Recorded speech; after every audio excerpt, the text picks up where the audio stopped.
Ингушетия представит свой туристический потенциал на ежегодной международной туристической выставке «Джата Туризм Экспо-2017». Она будет работать в столице Японии Токио с 21 по 24 сентября.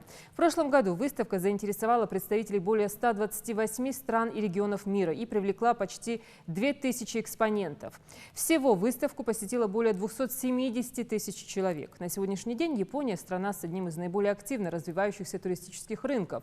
Комплексное и многогранное представление российского турпотенциала на выставке «Джата-2017» окажет положительное влияние на развитие въездного турпотока из Японии в нашу страну. Ингушетия всегда была интересна иностранным гражданам, особенно из стран Восточной Азии.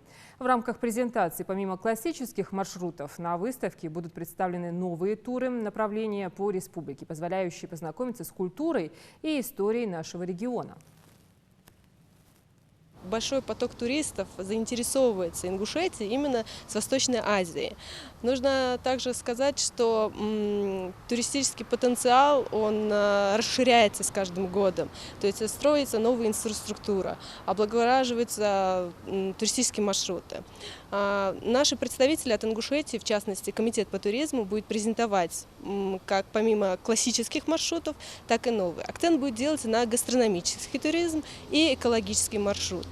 Помимо этого будут презентоваться сувенирная продукция, будут показаны видео и информационные материалы, буклеты, раздаточный материал, печатные издания. Также это мед, горный мед, да, это как сувенирная продукция, и вода Чулки. Данная выставка принесет большой поток туристов в наш регион, ну и большой потенциал именно в плане инвестиционного, да, вложения от наших представителей из Японии.